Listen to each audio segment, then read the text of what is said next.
এক বলে এক রান ১৯৯৭ সাল মালয়েশিয়ার ক্লাব ক্লাব মাঠ।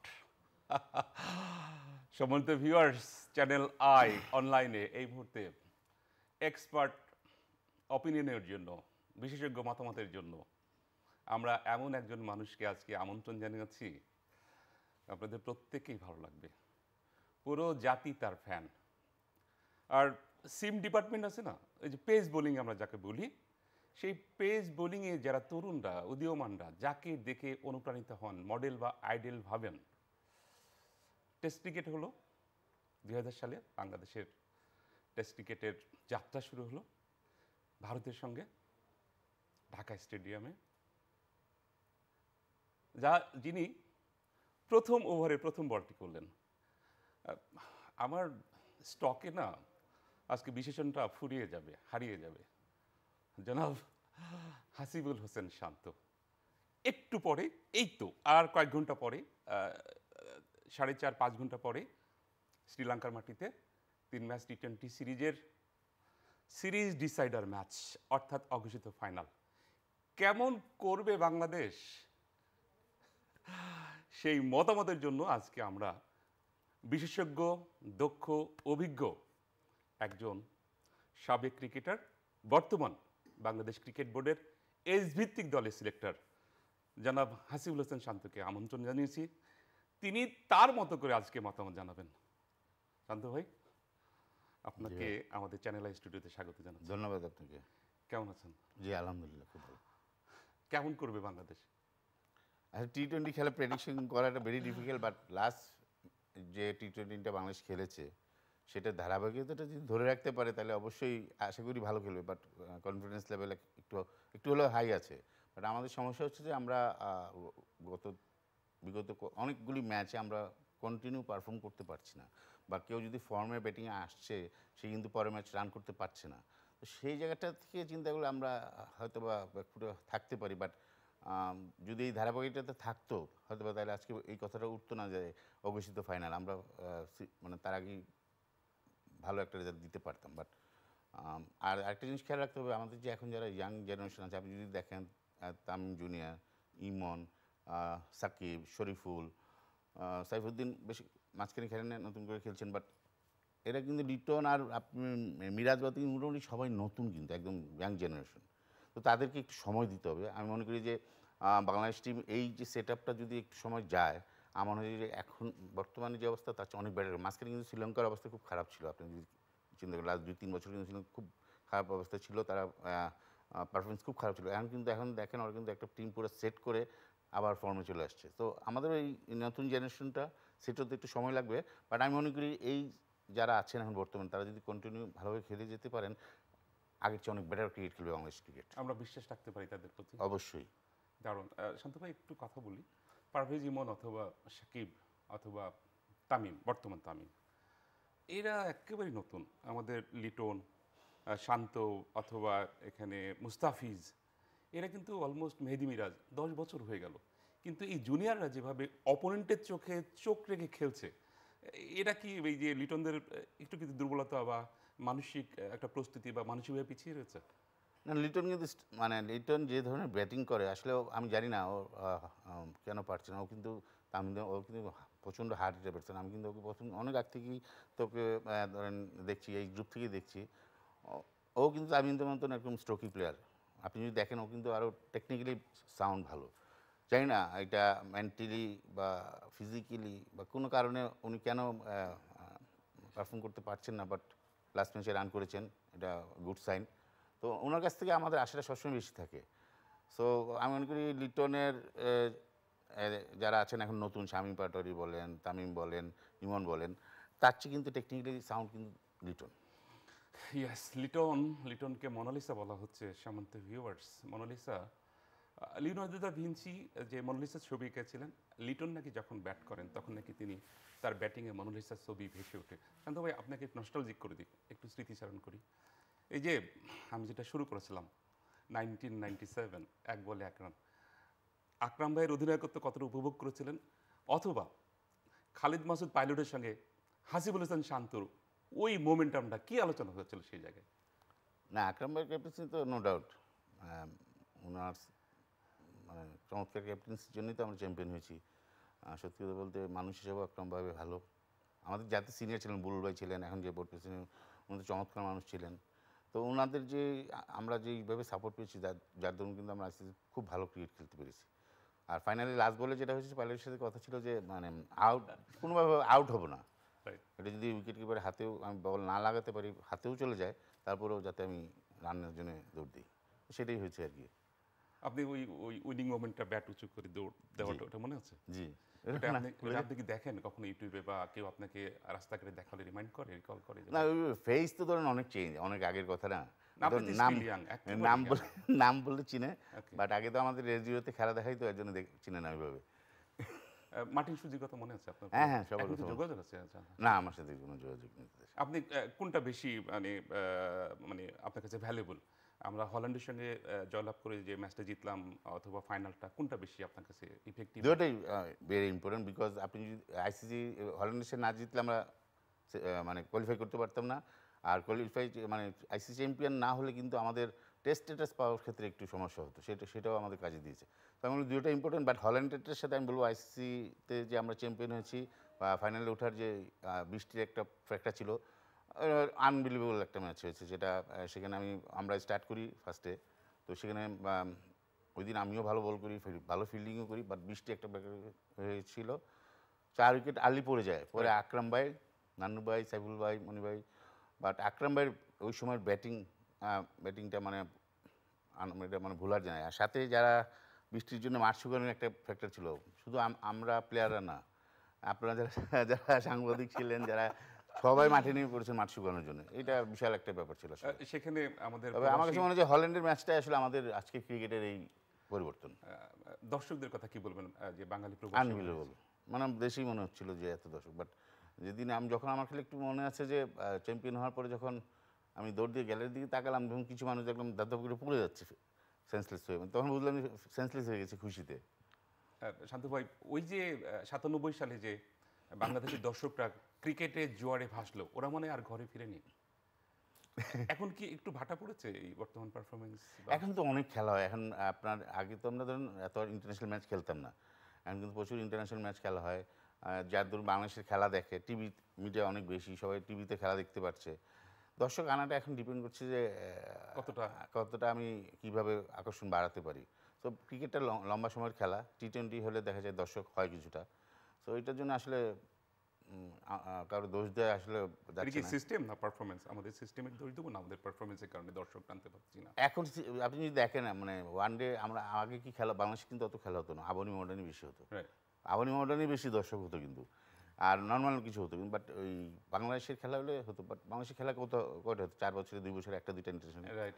শান্ত ভাই, 1999 প্রথম বিশ্বকাপ বাংলাদেশ অংশগ্রহণ করলো, আপনার সক্রিয় ভূমিকা ছিল, একটু কি মনে হয় সেই স্মৃতি একটু দর্শক? মনে হবে না কেন, আমার হাত দিয়ে শুরু ওয়ার্ল্ড কাপ, টেস্টে আমি প্রথম গোল করছি, ওয়ার্ল্ড কাপেও প্রথম 6 মেরেছি, বাংলাদেশের প্রথম 6 আমার হাত দিয়ে স্টার্টিং হয়েছে ওয়ার্ল্ড কাপ বাংলাদেশের 1995 সালে, আমি তো ভুল না বলতে, এটা আমার হ্যাঁ জি, আমার ডেবিউ ম্যাচ। সম্বন্ধে ভিউয়ার্স, শান্ত ভাই, এখন আমরা যখন আলোচনা করছি, এই সকালবেলায় পাকিস্তান ক্রিকেট টিম 3টা টি20 খেলার জন্য, 3 ম্যাচের একটা সিরিজ খেলার জন্য বাংলাদেশে অবতরণ করেছে। আজকে জয়টা পরবর্তী সিরিজের জন্য কতটা ইফেক্ট করবে, বা কতটা? অনেক অনেক, আমি মনে করি যে উইনিং নিয়ে যদি আসে, বাংলাদেশে উইনিংটা সিরিজটা যদি জয় নিয়ে আসে, অবশ্যই পাকিস্তানের মনে হয় অনেক সিনিয়র প্লেয়ার নেই, নতুন সব ইয়াং জেনারেশন এসেছে। সো আমার মনে হয় যে এই জয়টা পাকিস্তানের সাথে খেলা, মানে আমাদের হোম গ্রাউন্ডে খেলার জন্য অনেক অনেক হেল্প করবে। বাট জিনিসটা হচ্ছে যে আমরা যাতে লাস্ট ম্যাচে যেই মানে পারফর্মটা করেছি, সেটা যাতে অবশ্যই আমরা করতে হবে। দেখা যায় যে একটা জিনিস দেখা যাবে, লাস্ট ম্যাচে কিন্তু আমরা ওপেনিং 2 জন রান পাইনি, তার আগে একটা টি20 বা ওয়ানডেও বলেন, কিন্তু ওপেনাররা কিন্তু একটা রান করে দিয়ে যাওয়ার পর মিডল অর্ডার রান করেনি। লাস্ট ম্যাচে কিন্তু ওপেনাররা রান করেনি, মিডল অর্ডাররা রান করেছে। তো এই জিনিসগুলো যাতে একটু আমাদের চিন্তা করতে হবে। ওপেনিং যদি স্টার্ট ভালো করে, মিডল অর্ডারটা সেটাকে কন্টিনিউ করে নিয়ে যেতে হবে। যদি এই জিনিসগুলো আমরা আমাদের মধ্যে নিয়ে আসতে পারি, আর্থিক নিয়ে আসতে পারি, তাহলে অবশ্যই আমার মনে হয় না শ্রীলঙ্কা আমাদের চেয়ে বেটার টিম বোলিং ব্যাটিং দিক দিয়ে। ওদের শুধু কুশল ম্যান্ডিসটা আমার কাছে মনে হয় যে ওদের কি, ওকে যদি আর্লি আউট করতে পারে আমার মনে হয় ইজিলি আমরা অনেক জিতবো। বাট আমাদের লাস্ট ম্যাচে যদি বোলিং দেখেন আনবিলিভেবল চমৎকার bowling। এই জিনিসটা আমরা একটা ম্যাচে করি, 2টা-3টা ম্যাচে আবার যে হারিয়ে যাই। নেক্সট ম্যাচে দেখা যায় যে আজকের ম্যাচে হয়তো আল্লাহ না করুক ওই ফর্মে থাকবে না, বাট এই ফর্মটা আমাদের যেভাবে ধরে রাখতে হবে, শুধু এই আজকের ম্যাচের জন্য, ফিউচারের জন্য আমাদেরকে এই যে যখন আমরা ফর্মে আসি সেই প্লেয়ারগুলোকে চিন্তা করতে হবে কীভাবে আমরা এটাকে ধরে রাখবো। এটা ভেরি ইম্পর্টেন্ট পার্ট আমাদের জন্য। দারুণ। শান্ত ভাই, আপনি বর্তমানে বাংলাদেশ ক্রিকেট বোর্ডের বয়সভিত্তিক দলের একজন সিলেক্টর। কতটা এনজয় করছেন বা তরুণদের উদ্দেশ্যে আমাদের চ্যানেল আয়ের মাধ্যমে? এনজয় করি তখনই যখন, যেমন এখন বাংলাদেশ টিমে যেমন আপনার আন্ডার-15 থেকে আমি ইমনকে সাথে সাকিব ছিল, দীপু ছিল, জয় ছিল, তারপর আন্ডার-19 আমি হৃদয়, শরীফুল, তামিম এদেরকেও পেয়েছি। তো যখন দেখি এরা আমাদের সিলেকশনের মাধ্যমে যখন ন্যাশনাল টিমে আমরা দিয়ে পাঠাই হাই পারফরমেন্স টিমের কাছে, ওখান থেকে এই টিমে খেলে তারপর ন্যাশনাল টিমে যায়, যখন আমাদের সিলেকশন থেকে যারা যখন ভালো করে উপরে আসতেছে, শামীম পাটোয়ারি, নিজের কাছে এটাই মানে সান্ত্বনা যে হ্যাঁ আমরা ভালো সিলেকশন করে প্লেয়ার দিতে পারছি। এই যে হাসিবুল হোসেন শান্ত হয়েছে, এই হাসিবুল হোসেন শান্ত হলে কি কি নিয়ম শৃঙ্খলা মেনে চলতে হবে গার্জিয়ানের উদ্দেশ্যে বা ওই অ্যাপ্লিকেন্ট বা তরুণদের ব্যাপারটা হচ্ছে যে তরুণরা যখন তরুণ থাকে সব কিছু মানছে, যখন আপনার আন্ডার-19 পরে যে যখন আপনার হাই পারফরমেন্সে যাচ্ছে তখন ভালো ভালো টিমের অফার আসছে, হাতে টাকা পয়সা আসছে, সোশ্যাল মিডিয়া ফেস হচ্ছে খুব বেশি, এইগুলা মনে হয় কিছু আমি জানি না এখনকার বর্তমানে তারা কীভাবে হ্যান্ডেল করে, বাট এইগুলোর থেকে মনে হয় আমাদের একটু হলো যারা নতুন ঢুকে তারা একটু যাতে নিজেকে নিয়ন্ত্রণ করে স্যাক্রিফাইস করতে হবে একটু হলেও। একেবারে। শান্ত ভাই, আপনার প্রোফাইলটা আমি জানি, আপনি তো কখনো ভাবেননি যে আমি ন্যাশনাল টিমে খেলবো বা এই লেভেলের প্লেয়ার হবো। আপনি তো খেলতে খেলতে মানে হাসতে হাসতে বড় হলেন। আসলে কি এটা প্রেশার না যে আমি এত বড় হবো এত বড় হবো? তরুণরা কি এমনি প্রেশার নিয়ে নেয় না, বা গার্জিয়ানরা একটু প্রেশার ক্রিয়েট করছে না তার? বর্তমানে আসলে দেখা যায় যে মানে ক্রিকেটে অনেক আর্থিক সুবিধা আছে, তো ফ্যামিলিও চায় যদি ভালো খেলে অনেক বেনিফিট পাওয়া যায় এখান থেকে, আপনার আর্থিক যে সুবিধাটা পায়। আর যখন আসে তারা কিন্তু দেখা যায় যে ম্যাক্সিমাম ক্ষেত্রে দেখা যায় যে মধ্যবিত্ত বা গরিব মধ্যবিত্ত থেকে আসতেছে, তো সেটা আসলে তাদের জন্য প্রেশার, বাট আমার মনে হয় যে সেগুলো কাভার করেই তারা খেলছে। বাট জিনিসটা হচ্ছে যে আপনি যখন ন্যাশনাল আপনি খেলছেন বা আন্ডার-19 পরে যখন যাচ্ছেন, এটা কিন্তু নিজেদেরও কিছু বুঝতে হবে যে আমি কীভাবে নিজেকে তৈরি করব। একেবারে একেবারে সব কিছু বলা হয়, কিন্তু তাদেরকে বলা হয় যে সোশ্যাল মিডিয়া বলেন, আপনার বান্ধবী বলেন, বন্ধু বলেন, এখান থেকে কিছু জিনিস স্যাক্রিফাইস যারা করছেন তারা ভালো খেলছেন। অনেক অনেক অনেক ভালো প্লেয়ার দেখা গেছে এগুলো ইনডিসিপ্লিনের জন্যে ভালো খেলাটা আর খেলতে পারেনি, হারিয়ে গিয়েছেন। তো আমার মনে হয় যে এগুলা তারা যারা ভালোভাবে নিজেকে তৈরি করছে ভালো যাচ্ছে, বাট তারপর আমি মনে করি যে বর্তমানে যে অবস্থা, ইয়াং জেনারেশনরা খুব তাড়াতাড়ি চলে যাচ্ছে ইনস্টাগ্রাম, ফেসবুক, তো এখান থেকে আরেকটু সময় নিয়ে যাওয়া উচিত। দারুণ দারুণ। সম্মানিত ভিউয়ার্স, আশা করি উপভোগ করছেন। সাধু ভাই, একটা কঠিন কোশ্চেন করি, কীভাবে দেখবেন? এখন না আমাদের অনেকে জোর করে ক্যাপ্টেন্সি দেওয়া হচ্ছে, বা ক্যাপ্টেন্সি থেকে উইদাউট নোটিসে হয়তো তাকে ওই জায়গা থেকে মানে মোটামুটি বলছে যে ভাই তুমি পরের ম্যাচে ক্যাপ্টেন নেই। আপনার সময় থেকে আপনি কতটা ক্যাপ্টেনের আন্ডারে খেলেছেন, তাদের কোঅপারেশনটা বা তাদের টিম প্ল্যানটা বা গেম প্ল্যানটা কেমন? একটু আগে বললাম, আমি বুলভাই আন্ডারে খেলেছি, সুজন ভাই আন্ডারে খেলেছি, আকরাম ভাই আন্ডারে খেলেছি। তাহলে কি আপনার রুমে যেত বা আপনাকে খেলা আমাদের যে আমি তাই তখনই বললাম, আকরাম ভাই ওনাদের যে আন্তরিকতা ছিল যার ধরুন আমরা কিন্তু মানে জুনিয়ররা খুব আরামসে ক্রিকেট খেলতে পারতাম। এখনকার ক্যাপ্টেন্সি আমাদের খেলার উপভোগ কেন করছে? আসলে এখন তো আমি মানে ন্যাশনাল টিমের সাথে ওইভাবে জড়িত না, বাড়ি থেকে আপনারা যেরকম দেখেন আমি ওইভাবে দেখি। আপনি কি ব্যক্তিগতভাবে যখন দল খারাপ করে অথবা ভালো করে তখন তাদেরকে ওভার ফোনে, হোয়াটসঅ্যাপে বা যে কোনো মূল্যে কানেক্ট করেন কিনা বা পরামর্শ দেন কিনা? কংগ্রেচুলেশন খুব কম, খুব কম। ভালো খেলে বলি কংগ্রেচুলেশন আজকে, কারণ এখন যখন চলে যায় অনেক উপরের লেভেলে আসলে তখন নিজেরও একটা ভয় লাগে, বাই চান্স যদি আমার কথা ও মাইন্ড করে বা এটা একটা ব্যাপার আছে। সো সবাই তো একরকম মাইন্ডেড হয় না, যে বলি কি দু একজনের সাথে কথা বলি তারা শুনে। কারণ শান্ত ভাই, আমরা অলমোস্ট শেষের দিকে, আজকের ম্যাচের প্রেডিকশনটা একটু প্রেডিকশন বললাম very difficult, but last performance অনুযায়ী যদি আমরা এটা ধরে রাখতে পারি, সবচেয়ে বড় জিনিস লিটন রানে এসেছে সেটা যাতে সে কন্টিনিউ করে, আল্লাহর কাছে দোয়া করি।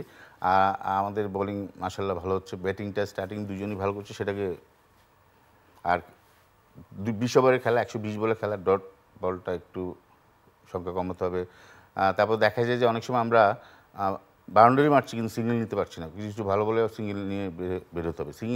সিঙ্গেলের প্রবণতাটা একটু স্ট্রাইক রোটেট করতে হবে, নিয়মিত হবে। রাইট, একবারে লুজ বলে একটা যদি 4 বা ছক্কা জিতি আনা যায়, ওখানে একেবারে 8-9 চলে দেখা যায় আমরা 8 ওভার একেবারে 10 নিয়ে নিচ্ছি, তারপর আবার মারতে যে ওই জায়গায় উইকেট লস করে যায়। তো এই ক্যালকুলেশনটা খুবই দরকার যে আমি একেবারে কত রান নিয়েছি, এখন আমার কি আসলে মারা দরকার না আমার সিচুয়েশনটা কি, সিচুয়েশনটা কি ডিমান্ড। হ্যাঁ, তো বল টু বল খেলা এটা চেঞ্জ হয়। সো আমার ক্যালকুলেশনটা খুবই ইম্পর্টেন্ট পার্ট। প্রথম 6 ওভারটা ভেরি ইম্পর্টেন্ট। সো এইগুলা যদি আমরা ইউটিলাইজ করতে পারি তাহলে সেই টিম, যে টিমই এটা আগে ভালো ইউটিলাইজ করবে সেই টিমই জেতার চান্স বেশি থাকে। আজকে তো এখানে বলা হচ্ছে যে যে প্রেশার যে লোড বা এই ধরনের লোডে সিম বলার হিসেবে এখানে শরীফুল থাকবে না তাসকিন থাকবে, আপনি যদি বলি যে কাকে আপনি প্রেফার করছেন? তাসকিন তো সবসময় মানে নো ডাউট বাংলাদেশের বেস্ট বোলার এবং সে wicket taking bowler. And last ম্যাচে ও যদি তাসকিন পুরো ফিট থাকে হয়তো তাসকিনকে খেলানোর চান্স থাকবে, বাট আমার মনে হয় যে লাস্ট ম্যাচে শরীফুল ভালো বোলিং করেছে। তারপরেও তাসকিন তো আমি মনে করি যে কলটা ভেরি ডিফিকাল্ট, বাট তারপরে মনে করি যে তাসকিন যদি ফিট থাকে, পুরো ফুল ফিট থাকে, তাসকিন ইজ বেটার চয়েস। হয়ে যাক। সমুদ্র ভিউয়ার্স, তাসকিন, শরীফুল, সাকিব, মুস্তাফিজ, মানে মধুর একটা সমস্যা বাংলাদেশ দলে, কাকে নেবে কাকে রাখবে, অপোনেন্ট দল কেমন হবে, তারপরে বেস্ট 11 সিলেক্ট হয়। কিন্তু যে সময় শান্ত ভাইরা খেলতেন তখন শান্তই শান্ত, অশান্ত। তিনি যখন বল করতেন গ্যালারিতে, যখন তার হাতে ক্যাপ্টেন বল দিত, পুরো গ্যালারি ফুঁসে উঠতো। একেবারে বল রান আপ থেকে শুরু করে বল ডেলিভারি পর্যন্ত এই ধরনের একটা ঝাঁকি নিয়ে শান্ত ভাইকে উজ্জীবিত করতো। আজকে আমাদের এক্সপার্ট ওপিনিয়ন দেওয়ার জন্য শান্ত ভাই চ্যানেল আয়ের স্টুডিওতে ছিলেন। বাংলাদেশ সিরিজ নির্ধারণী ম্যাচে, টি-20 ম্যাচে শ্রীলঙ্কাকে পরাজিত করে অন্তত লাস্টের সিরিজটা, টেস্টে হেরে গেল, ওডিআইতে হেরে গেল, টি-20তে তারা র্যাপ আপ করে জয়ের বেশি দেশে ফিরে আসবে, একটা মোমেন্টাম ক্রিয়েট করবে এবং আগামী 20, 22, 24 তারিখে ঘরের মাঠে পাকিস্তানকে সেই মোমেন্টামের উপরে ভর করে পরাজিত করবে। এই প্রত্যাশা, এই আহ্বান জানিয়ে আজকের মতো এক্সপার্ট ওপিনিয়ন থেকে বিদায় নিচ্ছি। শান্ত ভাই, আরও একবার শুভেচ্ছা। আপনাকে ধন্যবাদ। ধন্যবাদ। আল্লাহ হাফেজ।